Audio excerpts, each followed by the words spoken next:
guys, welcome to English Talk UPT Bahasa with me Wisma Yunita. Let's talk.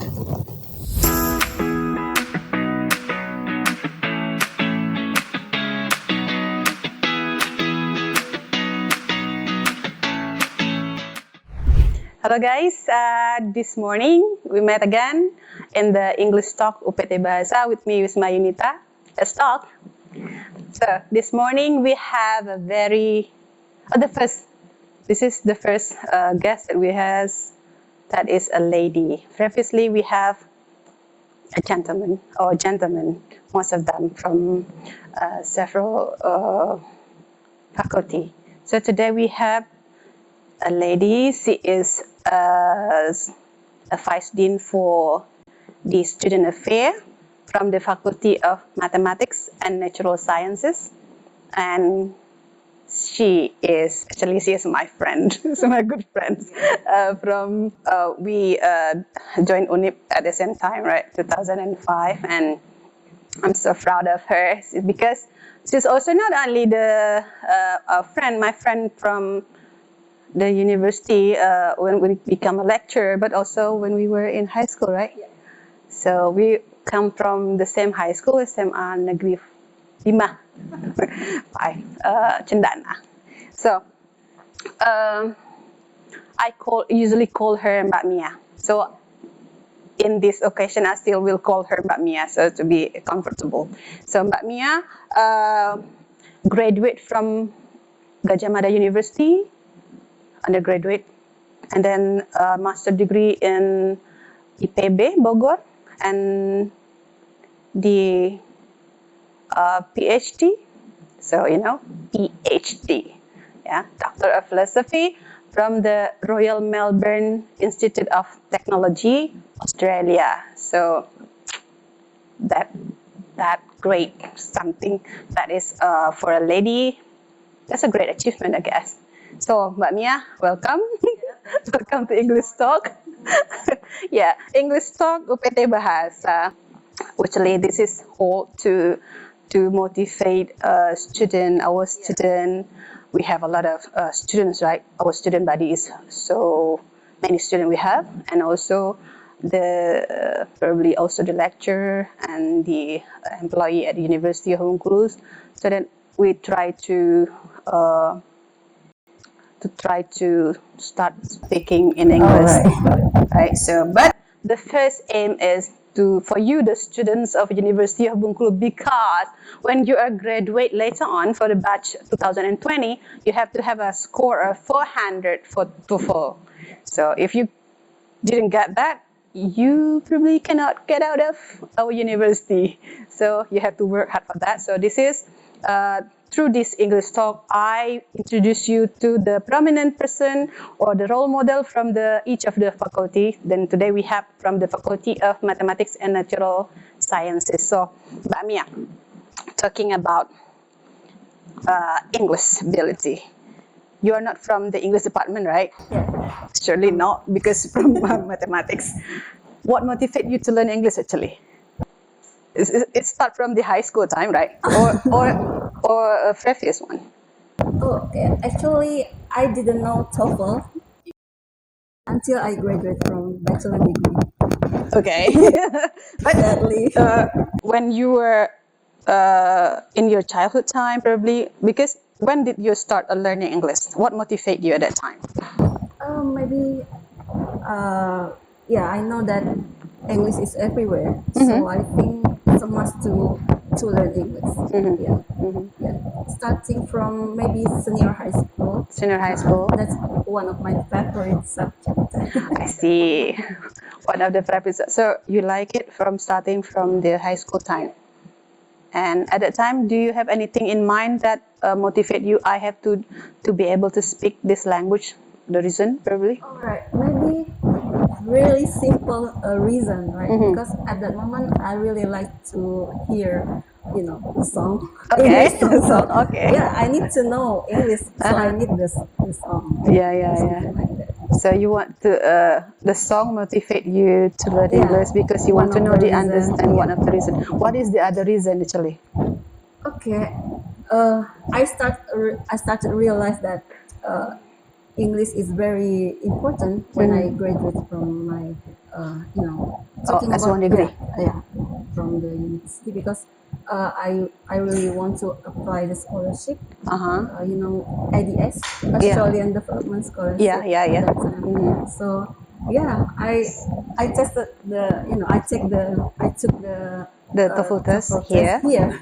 What is the score at that time? Do you know? How much? My starting point was 486. 486. That's great. Yeah. So, But the requirement is 500, unfortunately. I know. Yeah. Just a little bit.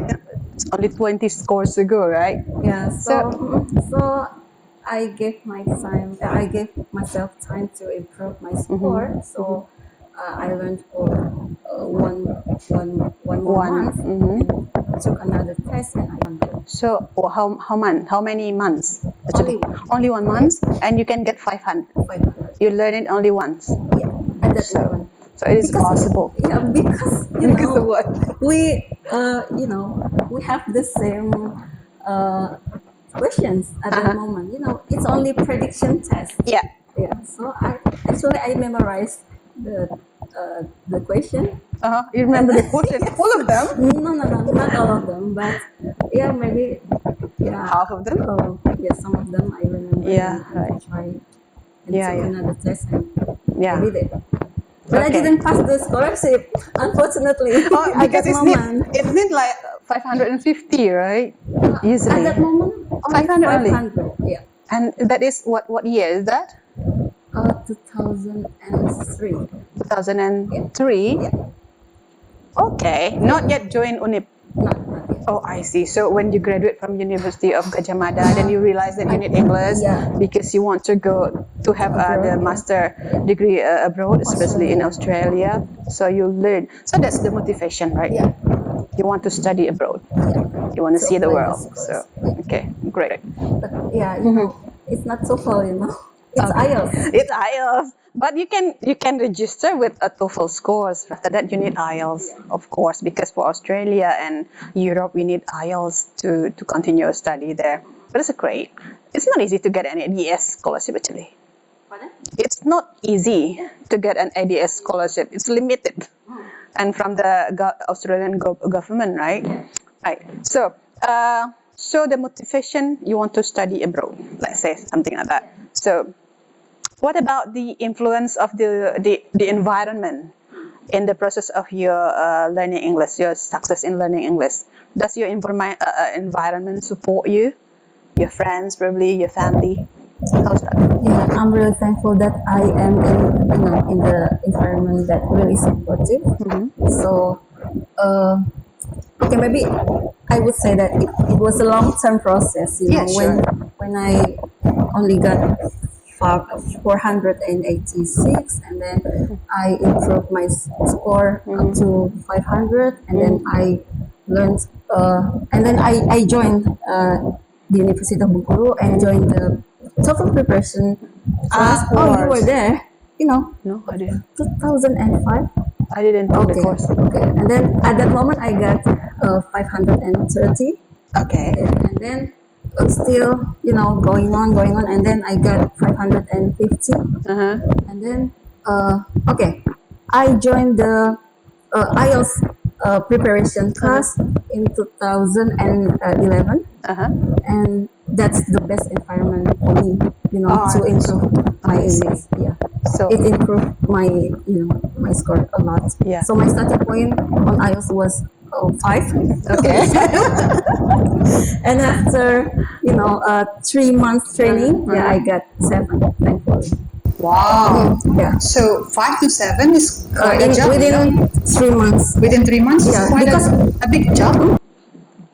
Thank you. I feel so blessed. Because it's not easy to from 5 to 7. Sometimes you just 6 or 6.5. So you got 7, and then I was lucky. I think because you're smart. You know what? She's really smart since she was in high school actually. So. Right. So let's say the environment support you, family support you. My family, my husband also. At the time they allowed me to take master degree. So master degree or so at that even time, doctoral after degree. undergraduate, you become a lecturer. You had got married already. Yeah. Oh, I see. So Married, and then take the study. Magister degree. master degree in UPT. Yeah. I see. So family support and Environment, my colleague. Yeah, your college. We So had study club at that moment. oh, great. You get study club. All right. So when we want to learn something, let's say my experience, right? I talk in English. I speak in English, for example, in Bengkulu. And then people say, Andirnian, something like that. Don't you experience that kind of environment? No. Thankfully, I didn't. Yeah. So because it's quite common. People say that. So quite having a negative. That, but yeah, Not in front of you. not in front of you. I see. So does it mean that you don't have any obstacles in learning English? Thankfully, I don't. Okay, so you got everything. At university, you got the support from the UPT Bahasa, and you got also from the government for the IELTS, right? So it's 3 months training. 3 months training. All right, in Jakarta. All right. So that's meaning to say you start to seriously learning English after you graduate from your undergraduate. Not from your childhood moment, right? So because some people learning it from the childhood moment. I didn't learn English. I see. So after you learn English and you can speak English, what kind of benefit do you get after being able to speak English? That's a lot. Because, you can tell us because the student will learn. No, you know what? What's the benefit of being able in speaking English? Okay. So suppose that you want to go abroad and then you just landed in the airport. You have to face the custom police. Yep. Yeah, you should declare your your luggage, your stuff, and it's really hard if we do not know English, right? Right. That's my first reason, and then it's really hard for us if we go abroad and then we want to go shopping in a restaurant or we want to complain about something. It's really hard if we do not know about it. So you feel the benefit, especially when you want to go to communicate with people, something like that. Your supervisor. This is in academic life. In term of everyday life, you can integrate yourself to the community easily, right? Because you got that language, right? Right. And also talking about that immigration stuff, I do understand how difficult it is to go to that country, right? Right? Yeah, smile. Yeah. But you know what? At that time when I was Australia, also my luggage was also being checked by the immigration staff, and it was locked. And he said, "What is it there? You lock it. Do you bring gold there?" This is actually at the time I bring wayang gold. So probably they need to really check that because he saw that in it. So it's wooden. What we call wooden wayang. Yeah. And we have to what we call that tear them into pieces, like the head and then the body, and then everything is okay, then it clear. Okay, so you can go. They are doing their job. Yeah, they are doing their job, and that's great actually, because we don't know what people bring out in that kind of stuff, right? Right. So let's say now you are not an English lecturer. It's in mathematics. Do you think that do you use English in teaching sometimes? Sometimes, I read mathematics references. So when you teach the student, do you use English sometimes? Sometimes, but not always. Not always, or surely. Yeah. Okay. So, how do you maintain your English currently? Like you have become a lecturer already every day in Bengkulu, right? We are in Bengkulu every day. So how do you maintain your English? Are you still maintaining the English? I hope so. What did you do? Maybe I watch YouTube a lot, and then read the book, and then talk to my colleague. Oh, really? Even talk to myself. Oh, yeah. You talk to yourself in English. Yeah, Oh, okay, great. sometimes. Talk to your college in English. So there are quite many at the Faculty of Mathematics and Natural Science people who can talk in English with you. Also, actually, they are learning English. I see. So quite supportive at the office also as well. So at home, talk to yourself. Sometimes talk to myself, and sometimes talk to my kids. Oh, really? Something like that. So you talk to your kid in English? Simple English. Yeah, sure. But you talk in English, right? Yeah, sometimes. Okay. Maybe So 20%, maybe. How many percent? Only 20%. 20% is okay. At least you talk in English. Yeah. So, do you experience just like this when you get angry? It feels better when you are angry in English. Have you experienced that? I don't know. Maybe. Yeah, maybe. You feel really, for example, you get angry and then you spill the word in English, not in Bahasa Indonesia. I experienced that. Just it feels better. Maybe Okay. sometimes. Yeah. Meaning to say, the way to maintain your English to speak with your college, at home with family, and also students watching YouTube program and reading journals. Journals. Reading a lot of journal in English, right? And so that's maintaining our vocabulary and adding our grammar as well, right? You know what? In university, the student, not all of them like English, right? So when you hear some student or a student said, "Oh, English is not important," what do you think of that kind of students? English is not important. Maybe they don't know that you need English, at least TOEFL score to graduate, right? Yeah, sure. It's really important. So meaning to say, it is no longer, it's not important, right? So there's something wrong with. I think there's something we need to because I find out student, I don't like English or something. Yeah, but we don't have any choice because nowadays English is everywhere, right? Yeah, sure. Yeah, you want to get a job. You want to get scholarship, or even if you want to apply like a student exchange, something like that. Student exchange. You need that score. Yeah, especially in University of Bengkulu, right? If the student wants to join the student mobility program, they need English, and then the staff as well, they need English.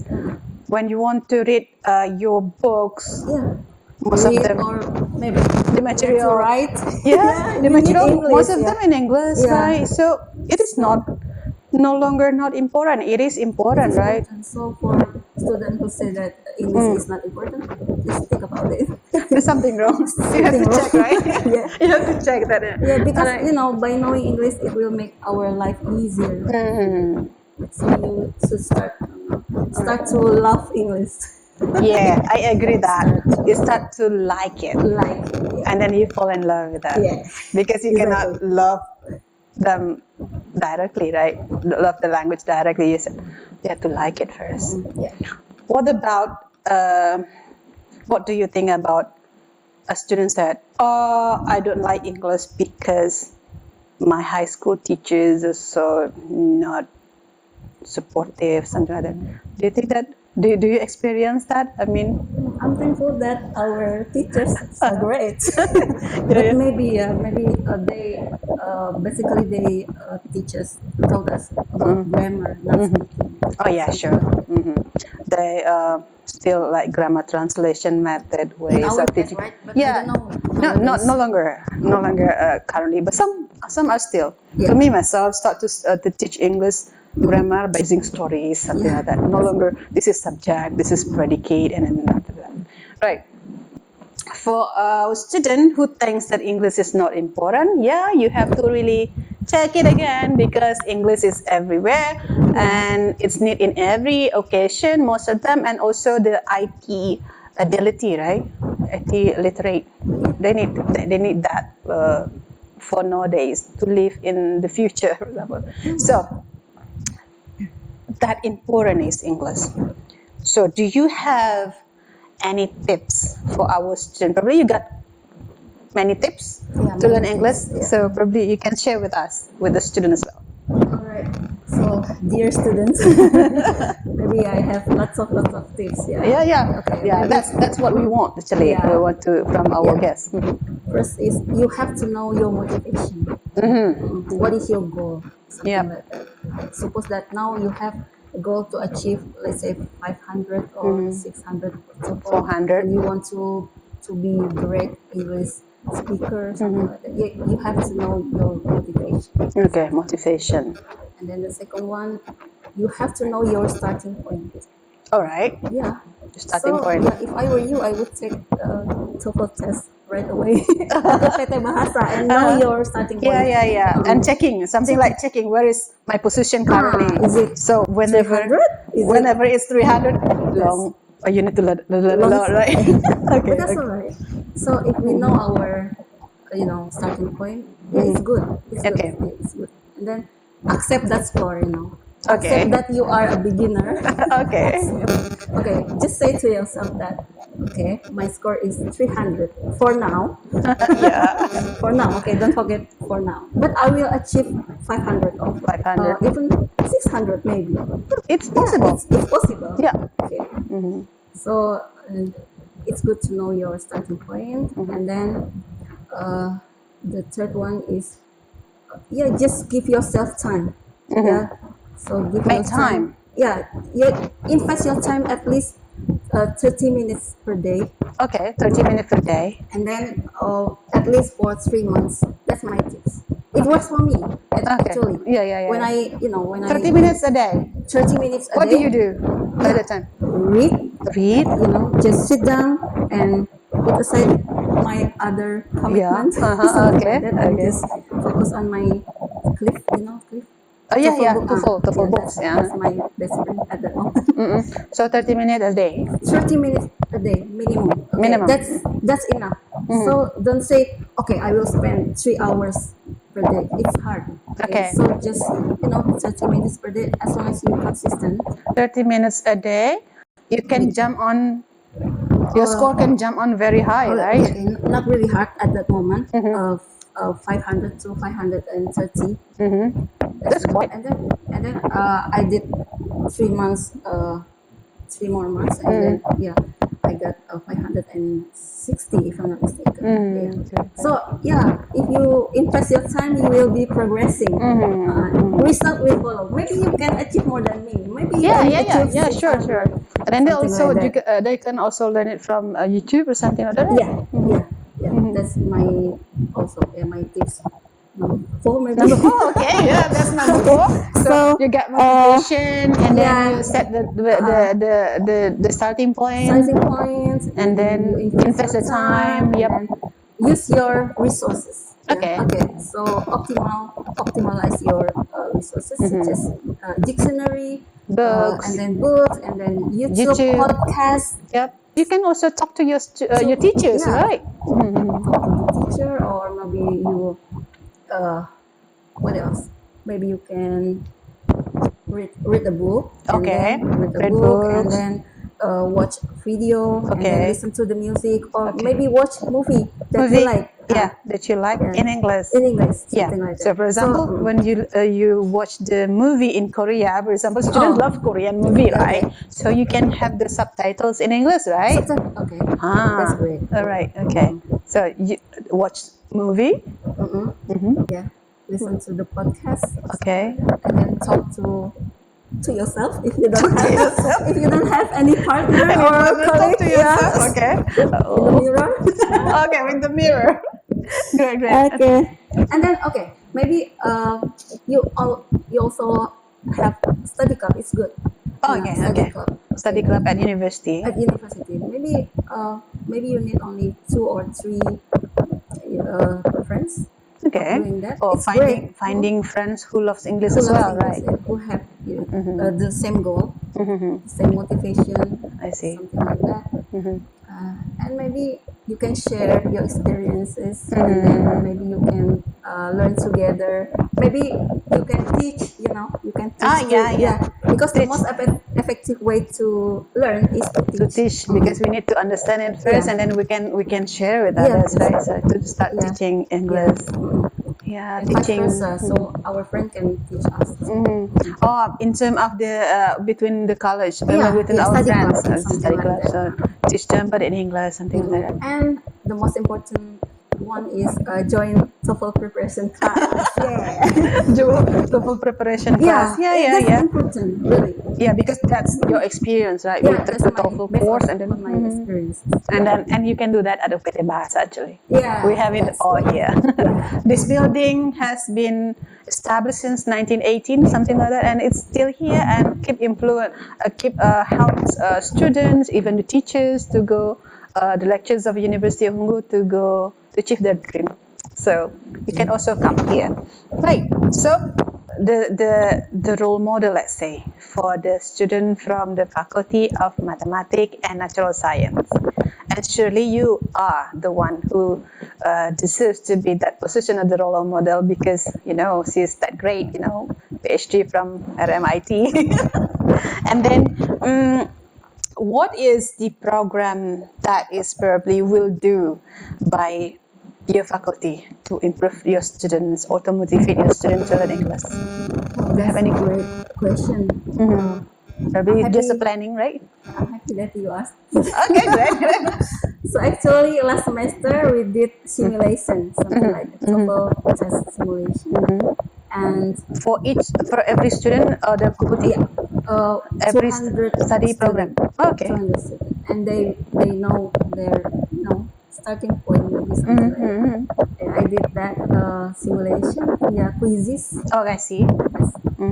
That's great. Maybe we will do that program regularly each semester.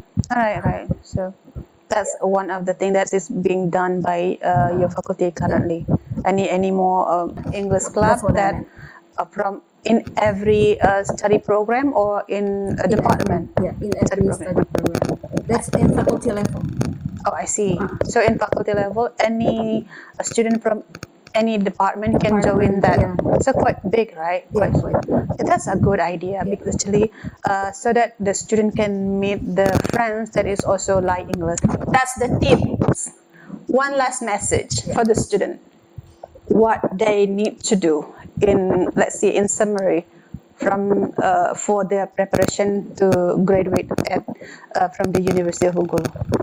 Message. Okay. Well, student, you have to trust yourself that you can achieve that. It takes time actually. But it's doable. It's doable. We can achieve that. And then joining English talks maybe will motivate you. Watching this English talk later on from UPT Bahasa YouTube, that will be useful for you. You can see every role models from the university, right? And then you have to be patient. Big YouTube, that will be useful for you. You can see every role models from the university, right? And then you have to be patient. Because there's no shortcut to learn English, right? So probably when you hear, you can speak English when you take a course with us for a month, this is possible, right? Not possible. So it takes invest in time, investment, and then strong determination to study. So persistent, consistency, and have target.